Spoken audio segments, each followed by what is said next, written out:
غرور ذات صرف په دې کائنات کې صرف د خدای دی، د بل چا نشته. یو هغه ذات ته چې الکبریا او ردای، کبریایت خدای وایي زما صادر دی. ته څوک چې ته به کبر کې یا به غرور کې، ته یې څه شی؟ نن دنیا لګیا ده کنه د بېنظیر ډېر زور دی او ډېر زور دی او منبران دي او پلانې زور، خو د پلارمو د پلار زور یې وکنو کم خوا لاړو چې خدای راونی و چا بچ کړې شو. که هر یو انسان ته دا پکار دی چې لږ عقل دې طرف ته متوجي، هر سړی ته دا سوچ پکار دی چې بل سړی ته وګوري. که داغه حرکات سکنات د سړیتوب نو عموم دته حیرانی پکار ده چې یا الله تا ولی. اگر جنن انسان د څه شوی دی چې که یو سړی بل سړی ته وګوري نو هغه حرکات کټیک نه، نو دی وایي چې زه د دنیا زیات ولې ونه کم. حالانکه انسان ته دا پکار نه دی. انسان ته دا پکار دی چې د بل سړی ښه کار وګوري، پکار د تدادی چې زه د دنیا زیات ښه کار ولې ونه کم. عزیزانو دا ملک اسهم د هلاکت او د تباہی په پلیټ فارم باندې ولاړ دی. نن د کسبا د تاسو به وګورئ که الله د څه کولې شي چې د امریکای غوندې ملک داغه جاز را روان دی او فرانس ته ځي او پاس په هوا کې دوه ټوکړې شو او سمندر ته وغورځید. 300 کسان پکې مړ دي. اوس امریکا غوندې ملک سمندر وبو ته محتاج دی او مشینری په لګولې ده او د سمندر د بیخ نه غمړي راو بس 300 فوټه لاندې تللی. خدای دې سکولی دنیا ته وښوده چې امریکا څه شی دی د الله د طاقت په مخ کې. که زه ستا جاز غورځولی شم نو زه د امریکای جاز هم غورځولی شم. که زه ستا په ملک کې سړی په ګولۍ ویشتی شم نو د امریکای صدر چې دی هغه هم په ګولۍ ویشتی شي. صدر کنیډي چې و په دوره روانو په لاره باندې او پاس په محل کې ورته یو شیشدان ناستو او د پاس نه چې په فایر وکړو دا سره ولې دوه ټوکړې کو مړې. دې ته سوچ وکړئ. دا مو وایي چې پلانې سړی ډېر زورور دی او پلانې سړی ډېر تکړه دی او پلانې سړی مټي دی او دولت دی. دا یو سکند کې الله پاک نیست و نابود کولی شي. یو سکند کې بنده بچي او داغه زورورتیا بچي. ته څه شي؟ دا بنگړو بار پروت دی یو خزه مخه ته یو سپي ولا لته ورکړه تروري داسدي په بچیا کيو لته دی بل ورکنو اسم نشتا او بنگړیو کنه په لته مات. ته څه شي؟ یو تبه دیونی سي ته ځان ته وګوره چې ته څه شي. زکام دی وای ته ځان ته وګوره ګړنګ دی په خله کې را بیږي او ډاکټر تمنډي وای ته څه شي. کلاشن کوپ در سړی ګارد در سړی او د بل د ګولۍ نشانه شو په دا مزغو لګي اسم دو وجنا. نو عزیزانو عرض میں داو چې پار وخت دا سوچ او فکر کوی چې یا الله زید شي نه خدا استاد طاقت او د قوت په مخ کې زمای زور نشته هیڅ نشته. لوی خلق چې دنیا به ورپسې و نن خدای رسوا د زمانه کړه. دسه خلق چې خلقو به نوم اوریده دا نوابزاده نصر الله خان چې د ته بزرگ سیاستدان وي. بزرگ معنا اولیاء. اوس نن داغه نوم چې خلک اوري الټای ورځي ځکه چې هر فوټو یې ګوره د خزه سره راځي. ا بزرگ سیاستدان نن په څه شي بدل شو. نو دی وجنه عزیزانو خیال کوئ الله پاک دې پرده ساتي ځکه چې ډیر بے حیا او بے شرم وخت راغلی. لوی خلق رسوا د زمانی شو په شرمونو او شرمېده. کم چې خلقو غلار مجدد الفسانی رحمت الله علیه هم تاسو پسان یو انسان نو تاسو څه پوهیږئ چې مجدد الفسانی څوک؟ تاسو څه پته؟ په حیثیت مسلمان هر یو مسلمان ته دا پیژندل پکارو چې مجدد الفسانی رحمت الله علیه څوک و، څنګه سړی و. د دنیا شیطانان دا تاسو پیژنئ لیکن مجدد الفسانی رحمت الله علیه تاریخ داغه ژوند دا اس مسلمان ته پته نشته. د دې وجه دا ده چې ته عقل دې طرف ته نه متوجه کې چې په دې کائنات کې سوچ وکې او فکر وکې چې خدای عزت سره پیدا یم ما ته کول څه پکار او د خدای هر یو کار ته تمام کرتوتونو ته حیران شي. دستا کار نه زموږ دا زمانہ عزیزانو نن نرستو دیر سلويخ کاله رستو ما بچی لیدل لوی اولیاء د زمانه موجودو سړی بچ ور سره کېناستو نو خدای به ورته رايات شو. اوس دې زمانہ کې دې وخت کې زه د سړی نه ګورم چې هغه سره سړی کینی او هغه ته خدای رايات شي. ټول ملک دم او کنجر شو. سیاسی لیډران را پاسي چې جلسه وکړي د عریانی او فحاشي برخلاف. عریانی او فحاشي استاد پیژنې عریانی او فحاشي ها نه پیژنې پاسه ودرېګا دغه مخ کا دا وګورئ اوس یو در کې پاسوم زه خپل کار کوي ګرمي دا خدای ته وګورئ ما څنګه وي او ما بیا راځي د جمعې مانځل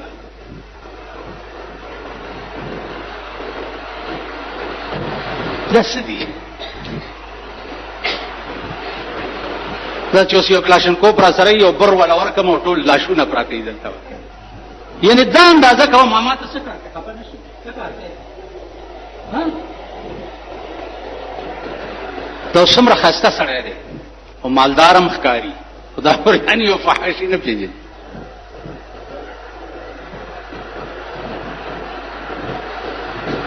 اوس که اعلان وشو سیاسي لیډر اړه ځکه چې تاسو ورسو کې نه یو پټای کې خو یې کنه یا د اولیاء پټای کې یا د سیاسي پټای کې او اعلان وشي چې د عریانی فحاشي برخلاف جلسه ده نو تاسو هم پکې چې وایي چې عریانی برباد فحاشي برباد دا هم پکې چې وایي او پښتنه درنو کوم چلګه عریانی فحاشي څه ته وایي ولا کوي بل ورځ جلسه وادلته د منګي خلاف جلسه ده بلاره د پاسه ډول کې خو او دا څومره نوجوان لکان چې دا ټول ورته غړېده ټول غړېده دا د میوزیک سنټر دکانونه چې دي په دې کې د شپې څه کیږي ټلویزیونونه ساتلې دي د شپې په کرای ور کوي او د شپې وګوره د یو نه یو سټماري زوی بچي د ټلویزیون پوګه کړي او کور ته به وړي او ټول شپه به فحش فلمونه ګوري د مهنګي خلاف جلسه دوی الله دې د سه مهنګي کی چې پار سرک د لوګي لته ټکای او په مړی پراته دا د لوګي مرشو دا د لوګي مرشو دا د لوګي مرشو دا د غریب په کور کې چې خپل وسې نشته د ټلویزیون اغستو نو په کرای باندې وروړي او ټول شپه ورته تیری. اوس راته یو سړی وې دا بار ناشته وې زماره خزه خورای ده کته شه ده اگر ته وې د بجلیګر مولا ځامن داسي دي او بجلیګر مولا کړه داسي چل دی او داسي چل دی ما ورته وې چې پوخه کونی راشه وګوره کنه کونی رنګ راشه د بجلیګر مولا ژوند مو ګوره دا غزامن مو ګوره دا کور مو ګوره هر څه درته خیم ستا ګاندو توپ چې خلکو ته خیم نه ته بجلیګر مولا هم نسې بجلیګر مولا چې دا سوال په منبر باندې د ټولو لاس را خلاص د دې دوس حکومت لاس را خلاص ور سره د نورو مشرانو لاس را خلاص زه چې سویم د خپل ایمان په قوت او طاقت وې دا دوسان ما ته معلوم نه دي د دوی خزه ټیکسي لارای دي د دوی نه ټیکسي لارای دي ټول شپه په کې سورلې کې نه وړي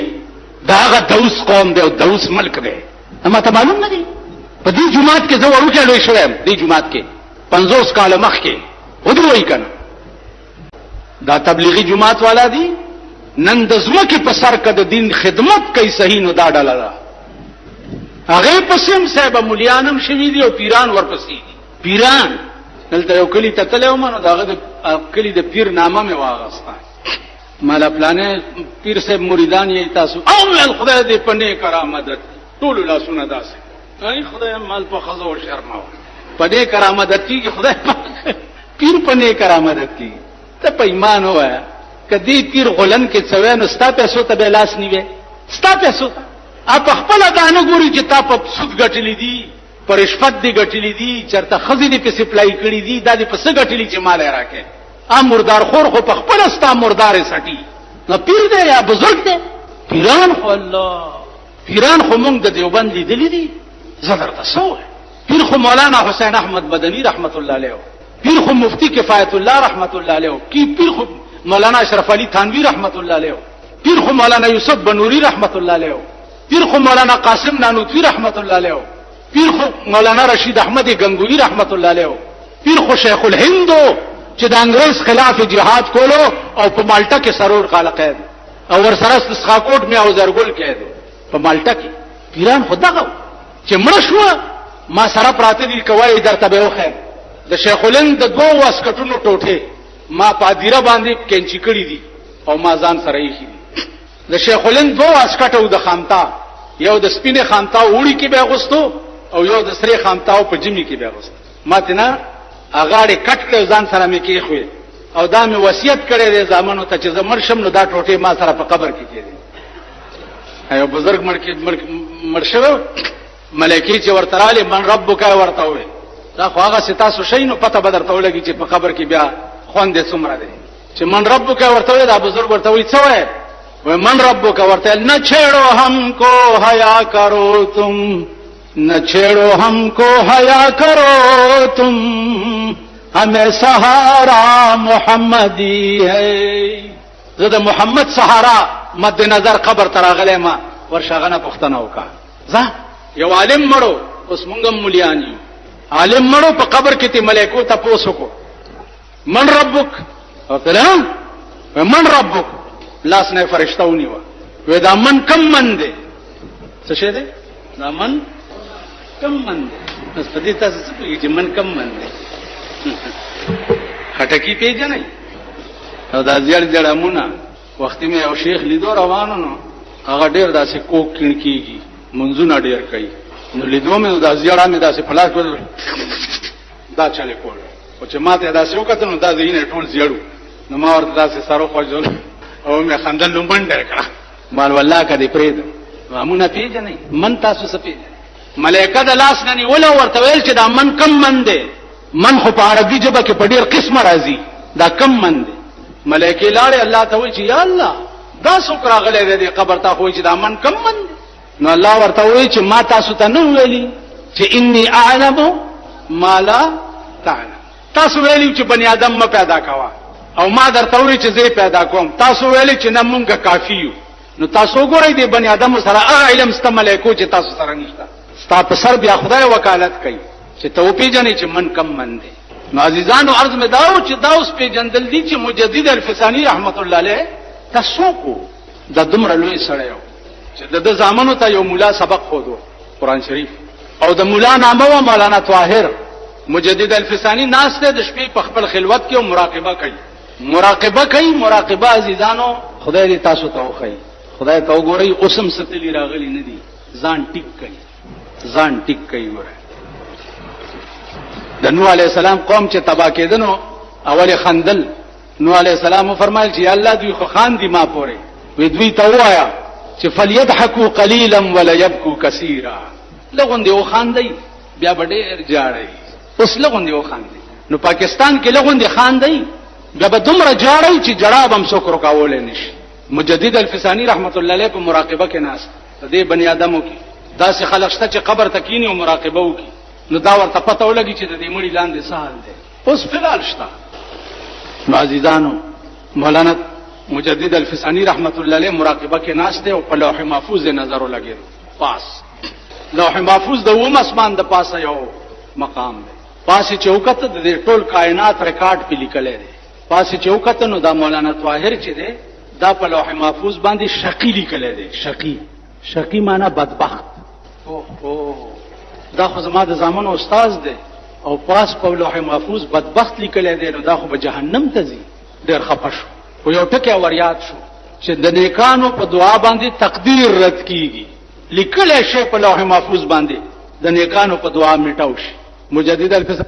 دار تاسرا وخور خان ناصر خان اسلامي گیسٹ هاوس بیرون کچهری گیٹ اشرف روड سراج فتح خان د ناصر خان سره سات ملاویږي او د دې علاوه د دې تقاریرو کې سره هم تاسو د دې دکان نه ترلاسه کېدئ شي او خصوصا د علماء دیوبند د تقاریرو کې سره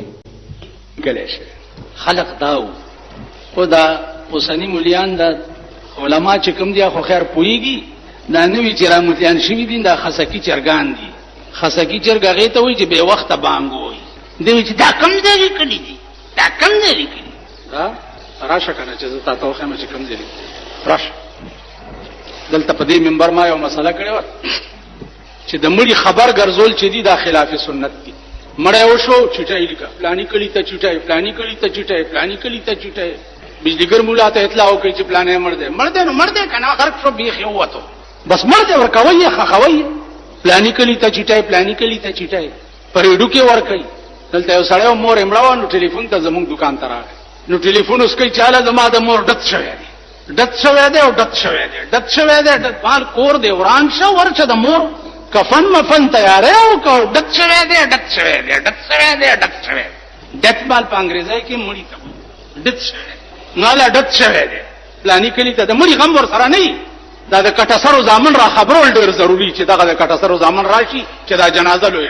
مال چې زمړ شم څوک را لې زما مړی تا کما خدای بخیم نه می بخي بیا دا خلک چې زما مړی تا راشي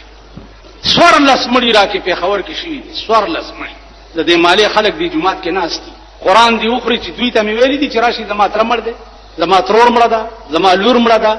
زما خور مړه ده زما ماما مړ دي دې د قران ورکی د دې ناس چې تاسو ته می ویلي دي چې لکه راشي زما مړی ته وایي می دې ستل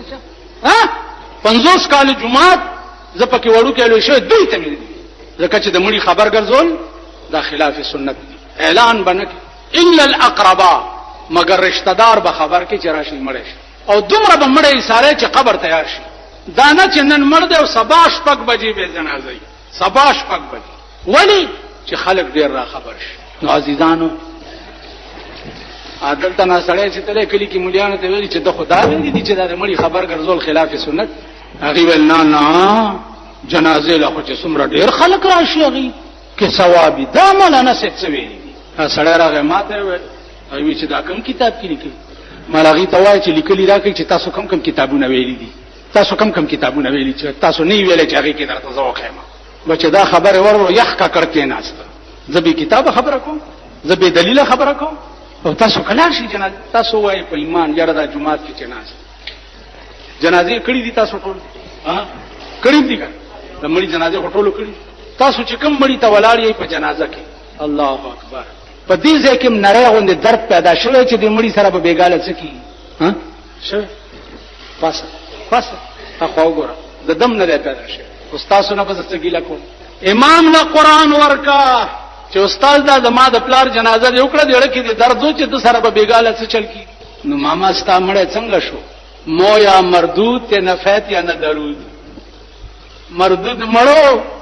جنازه مو نشو ځکه چې جنازه عمل ده او هر عمل د قصد قلبي سره تعلق لري چې د زړه کې دا قصد نه و چې خدای عزت ته جرګه کوم چې د مړي سره بیګاله مهرباني وکا دا قصد پړ کې نو نو الله اکبر ټول ورځ وایي نو څه دې خبره پوهیږي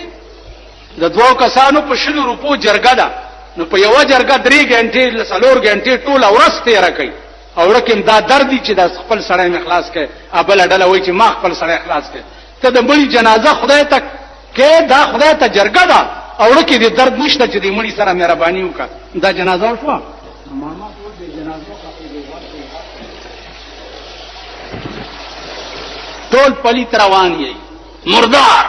بس حدیث کې راځي چې مړی زرخه خوي ولی وای دا مړی بیا خیا به بدی که خیال ته ورته ملکی او جنت په انتظار ده او کبدی مردار تیکړه د وګینه غرزوا چې کار اخلاصيږي مونږ مرداري تیکی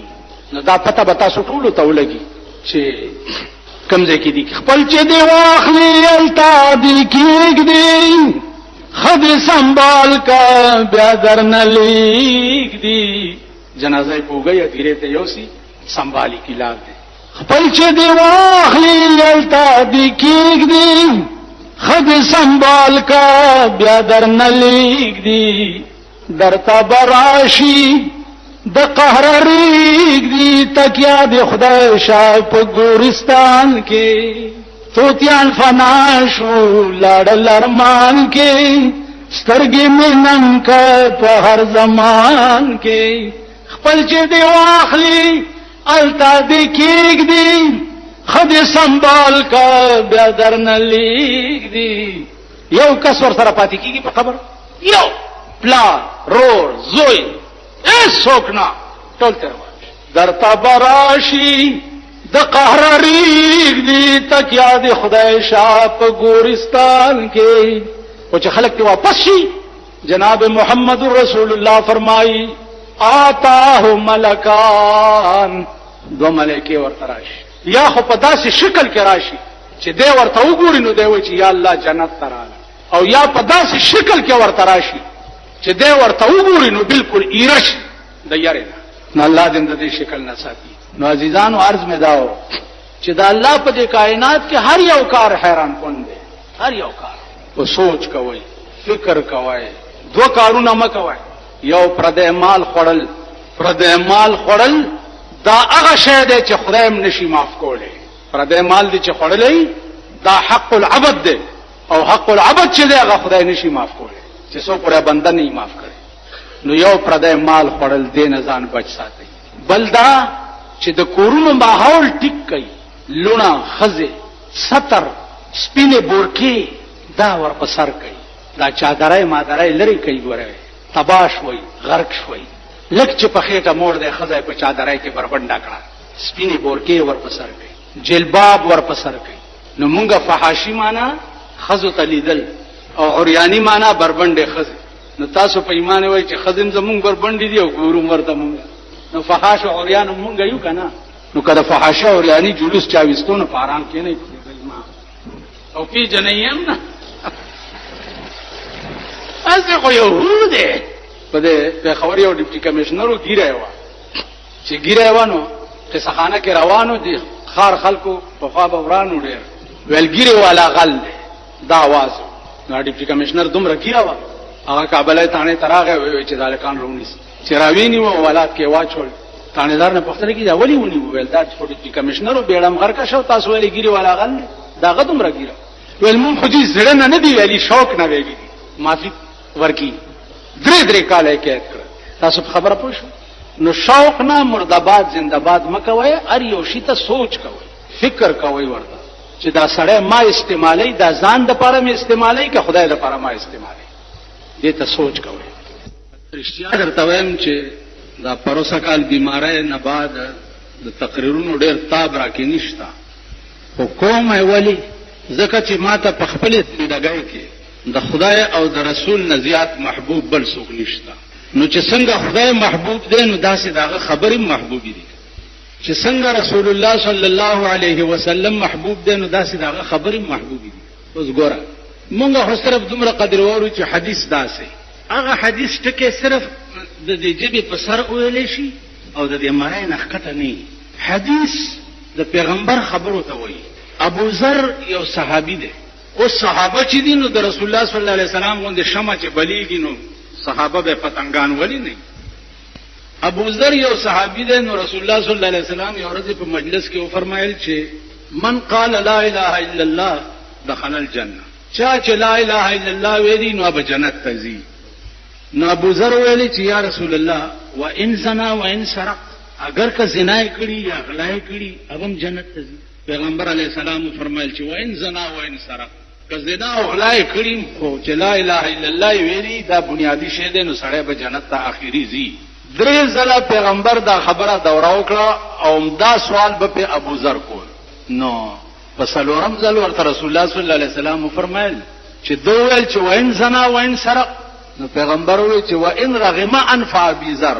کدا ابو ذر پوزه په خاورو ککړیږم دا سړی په جنت ته ځي. اوس ګوره وین رغم انف ابي ذر نو دا خو د پیغمبر خیری دی کنه چې ابو ذر ته وکړي چې کستا دا پوزه په خاورو ککړیږي نوم بم دا کار کیږي. نو چې زه تاسو ته وایم چې لکه که تاسو تور خاورو لازم دا کار بداسي کیږي نو دا خبره به د جمعات نم بارو نه کوي، ځکه چې به دراته خیری وکړي. ابو ذر چې دا حدیث به بیا روایت کولو بل چاته چې قال رسول الله صلی الله علیه وسلم هکذا، قال رسول الله صلی الله علیه وسلم هکذا، نو دا ټکی به ورسره ویلو چې وان رغم انف ابي ذر، چې پیغمبر بیا ماته دا وی چې کدا ابو ذر پوزه په خاورو ککړیږي بم دا سړی جنت ته ځي. نو صحابه ورته وی چې د خدای بنده دا وین رغم لفظ ته کټ کو حدیث بیانوا، دا خو ته خیری کړی دی کنه. نو ابو ذر ورته څه وی چې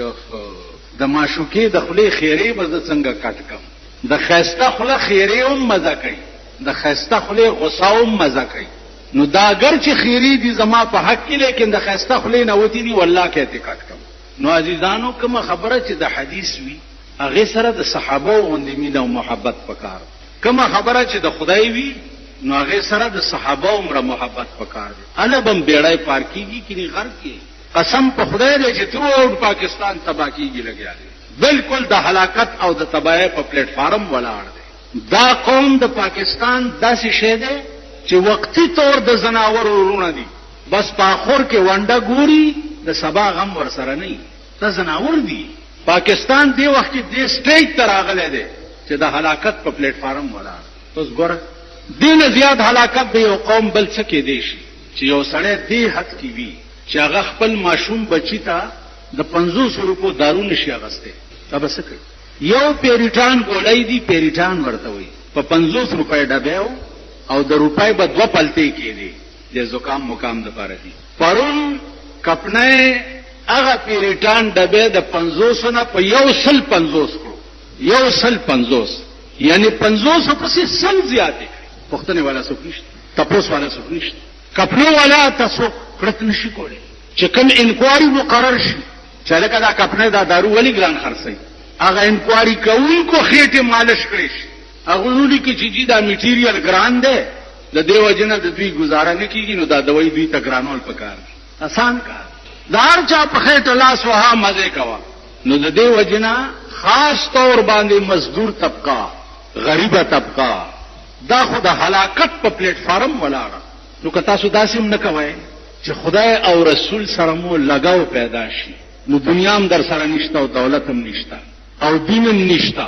نو څه شي شوي نہ خدا ہی ملا نہ وصال صنم